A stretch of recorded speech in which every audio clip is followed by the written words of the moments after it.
Wait, one. Wait. Wow, David, I saw that. Let's do that again. What? I said one. Go. I pray thee, good Mercutio, let's retire. The day is hot, the Capulets abroad, and if we meet, we shall not escape a brawl. For now these hot days is the mad blood stirring. Thou art like one of those fellows that when he enters the confines of a tavern, claps me his sword upon the table and says, God send me no need of thee, and by the operation of the second cup, draws it upon the drawer, when indeed there's no need. Am I like such a fellow? Come, come, thou art as hot a jack in thy mood as any in Italy, and as soon be moved to be moody, and as soon moody to be moved. And what too? Nay, and there were two such. We should have none shortly, for one would kill the other. Thou, why, thou wilt quarrel with a man that hath a hair more or a hair less in his beard. Then thou wilt quarrel with a man for cracking nuts. Thou hast quarrelled with a man for coughing in the street, and yet thou wilt tutor me from quarreling?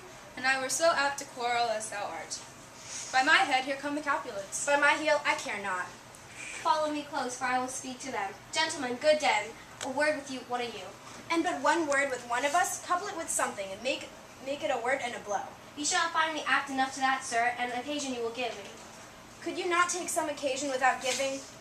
Mercutio, thou consort with Romeo? Consort? What dost thou make us, minstrels? Here's that shall make you dance. Zounds, consort. We talk here in the public a haunt of men. Either withdraw unto some private place and reason coldly to your grievances, or else depart. Here all eyes gaze on us. Men's eyes were made to look, and let them gaze. I will not budge for no man's pleasure. Well, peace be with you, sir. Here comes my man. Romeo, the love that I bear for thee can afford no better term than this. Thou art a villain. Tybalt, the reason that I have to love thee doth much excuse the appertaining rage to such a greeting. Villain am I none. Therefore, farewell. I will see thou nowst me not. Boy, this shall not excuse the injuries thou hast done to me. Therefore, turn and draw. I do protest. I never injured thee, but love thee better than thou canst devise, till thou shalt know the reason of my love. And so, good Capulet, which name I tender, as dearly as my own, be satisfied. Oh, calm, dishonorable, vile submission. Tybalt, you rat catcher, will you walk? What wouldst thou have with me? Good king of cats, nothing but one of your 9 lives. I am for you. Gentle Mercutio, put thy rapier up. Draw Benvolio, beat down their weapons. Gentlemen, for shame, forbear this outrage. Tybalt, Mercutio, the prince expressly hath forbidden bandying in Verona streets. Hold Tybalt, good Mercutio. Away, Tybalt! I am hurt. A plague on both your houses. I am sped. But what art thou hurt? Aye, a scratch. Married, 'tis enough. Where's my page? Go, villain, fetch a surgeon.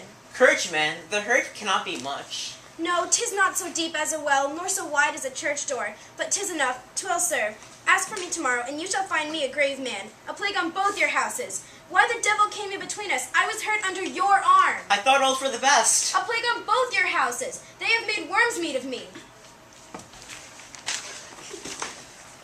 Oh, sweet Juliet, thy beauty hath made me effeminate, and in my temper softened valor's steel. Oh, Romeo, brave Mercutio's dead. This day's black fate on mo days doth depend. This but begins the woe. Others must end. Here comes the furious Tybalt back again. Alive in triumph, and Mercutio slain. For Mercutio's soul is but a little way above our heads, saying for thine to keep him company. Either thou, or I, or both must go with him. Thou wretched boy, that didn't consort him here, thou shalt with him hence.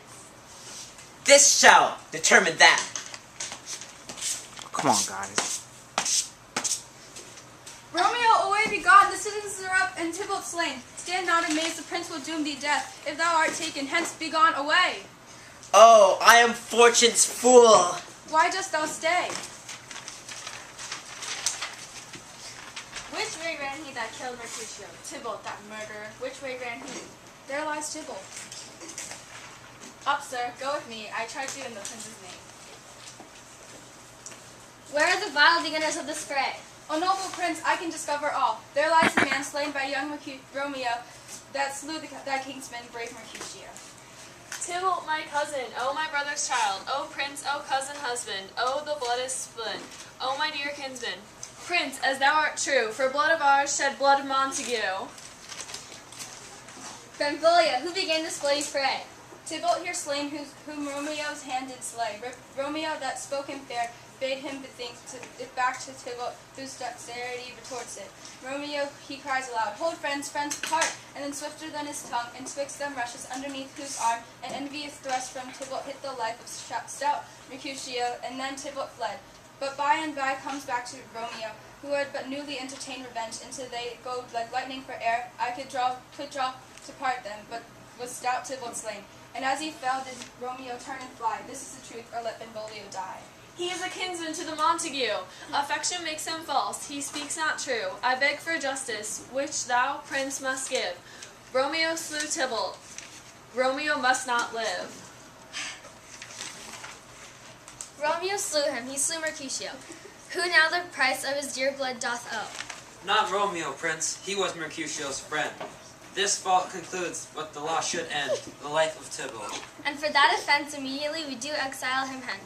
I have an interest in your hates proceeding. My blood for your rude brawls doth lie bleeding. I will be deaf to pleading and excuses, nor tears nor prayers shall purchase out of uses.